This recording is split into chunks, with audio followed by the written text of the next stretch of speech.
सध्या जळगावची कृषी उत्पन्न बाजार समिती राज्यात अचानक चर्चेत आली आहे. त्याला कारण ठरलंय बाजार समितीच्या आवारात उभारण्यात आलेलं हे नवं शॉपिंग कॉम्प्लेक्स. विद्यमान सभापती व काही संचालकांनी बिल्डर सोबत हात मिळवणी करून या शॉपिंग कॉम्प्लेक्सच्या व्यवहारात आपलं उखळ पांढरं करून घेतल्याचा आरोप करण्यात आलाय. हे सारं प्रकरण नेमकं काय आहे पाहूयात लोकमतच्या या स्पेशल रिपोर्टमधून.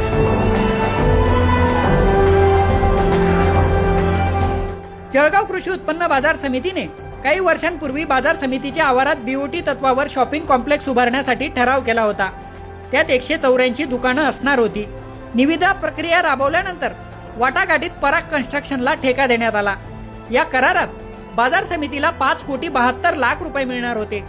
कॉम्प्लेक्सचं बांधकाम करताना बिल्डरने काही अटी शर्ती पाळल्या नाहीत म्हणून बाजार समितीच्या संचालक मंडळाने हा करार रद्द करण्याचा निर्णय घेतला होता. हा वाद पुढे सहकार आयुक्त पणन मंत्र्यांपर्यंत पोहोचला. त्यात निर्णय झाल्यानंतर खंडपीठात याचिका दाखल झाली.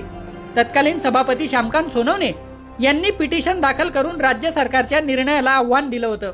मात्र शॉपिंग कॉम्प्लेक्सचं अडलेलं घोडं पुढं सरकत नव्हतं म्हणून पडद्याआड राजकीय घडामोडी घडल्या आणि सभापती श्यामकांत सोनवणे यांच्यावर अविश्वास आणून सुनील महाजन यांच्या गळ्यात सभापती पदाची माळ पडली. आश्चर्यकारक बाब म्हणजे तेव्हाच बिल्डरने कोर्टात प्रतिज्ञापत्र देऊन बाजार समितीला उर्वरित पैसे देण्याची सहमती दर्शवली. त्यानंतर नवनिर्वाचित सभापती सुनील महाजन आणि बाजार समितीच्या सचिवांनी वकिलांना पत्र देऊन कोर्टातली पिटिशन मागे घ्यायला लावली. या साऱ्या प्रकरणात बाजार समितीचं सुमारे 80 कोटींचं नुकसान होणार असल्याचा आरोप ॲडव्होकेट विजय पाटलांनी केलाय. चेअरमन बदलल्याबरोबर त्यांनी हायकोर्टात ॲफिडेव्हिट दिलं की मी आता उर्वरित रक्कम द्यायला तयार आहे. 5,72,00,000 मधली 1 कोटी दिलेली आहे, बाकीची मी लगेच द्यायला तयार आहे. आणि चेअरमननी पत्र देऊन टाकलं सचिवांनी चेअरमननी की हे पिटिशन विड्रॉ करा. आणि आज ते दुकानं विकतोय बिल्डर. जे रद्द केलेला करारनामा आहे सगळ्या निकाल मार्केटच्या बाजूनी आहे. फक्त त्यांनी हायकोर्टाची याचिका मागे घेऊन ते दुकानं त्याला विकलं. तर हिच्यात फार मोठी डील झाली आहे. जो 12 कोटी रुपये चेअरमन आणि संचालकांना वाटले, त्यांनी 10-10 लाख रुपये संचालकांना वाटले मार्केटच्या आणि मोठी डील झाली आहे. तर मी या प्रकरणाची अँटी करप्शन सीबीआय यांच्याकडे तक्रार करून यांच्या सगळ्यांच्या मालमत्ता तपासा आणि यांच्या उत्पन्नापेक्षा जर यांच्या मालमत्ता जास्त असतील तर त्या जप्त करावे सीबीआयने. ईडीची गुन्हे दाखल करावे. हा जळगावच्या घरकुल घोटाळ्यापेक्षा महाघोटाळा आहे.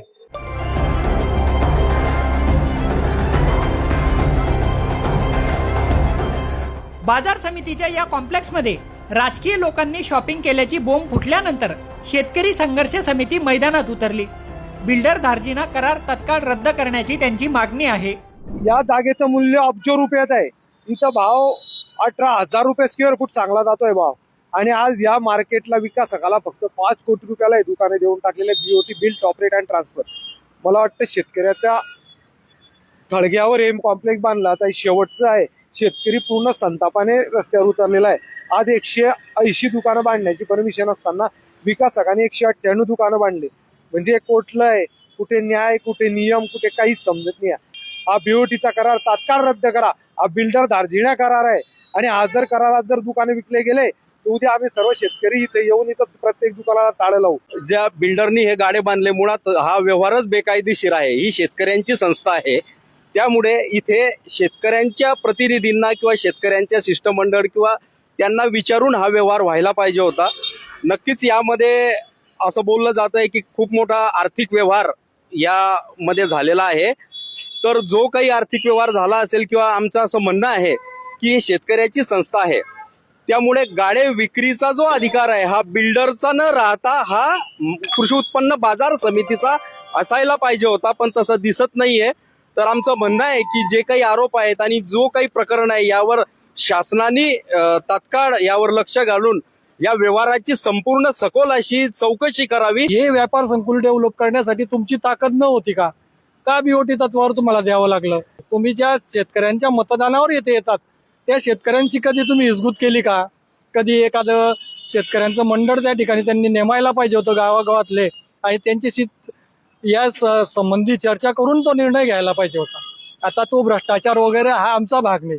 आमचा एकच भाग आहे की शेतकऱ्याला न्याय मिळाला पाहिजे.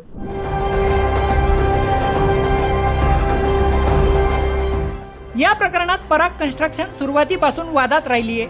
शॉपिंग कॉम्प्लेक्सच्या कामाला सुरुवात झाली तेव्हा विनापरवानगी शेकडो झाडे तोडल्याचा आरोप होता.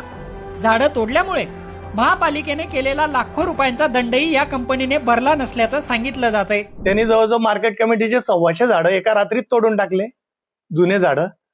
त्याला महापालिकेने 125 झाडं तोडल्यामुळे 12.5 लाख रुपये दंड केला. आजपर्यंत महापालिकेने तो वसूल केलेला नाही आणि त्यांनी तो दंड भरलेला नाही. बिल्डरने भिंत तोडून टाकली दगडी एका रात्रीत पोकलँड लावून, काहीच झालं नाही त्याचं.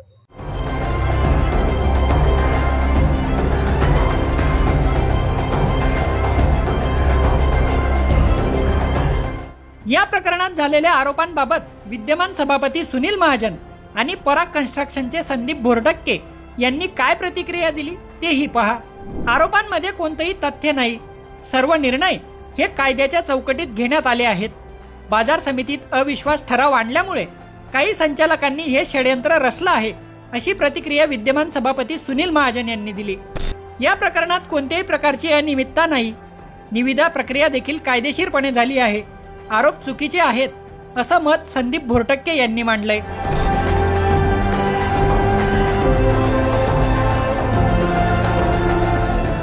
या साऱ्या प्रकरणात सभापती सुनील महाजन यांच्याकडे अंगुली निर्देश केला जातोय. मागच्या काळातही त्यांच्यावर महापालिकेची जीर्ण पाईपलाईन जेसीबीने खोदून तिची भंगारात विक्री केल्याचा आरोप होता. त्या प्रकरणात गुन्हाही दाखल झाला होता. नंतरच्या काळात त्यांचा भाजप प्रवेश झाला आणि पुलाखालून बरंच पाणी वाहून गेलं. आता तर शेतकऱ्यांच्या गामावर उभ्या असलेल्या संस्थेत गैरव्यवहार केल्याचा आरोप आहे. त्याची दखल मुख्यमंत्री आणि उपमुख्यमंत्री घेतील का, हा खरा प्रश्न आहे. प्रशांत बदाने, लोकमत.com, जळगाव.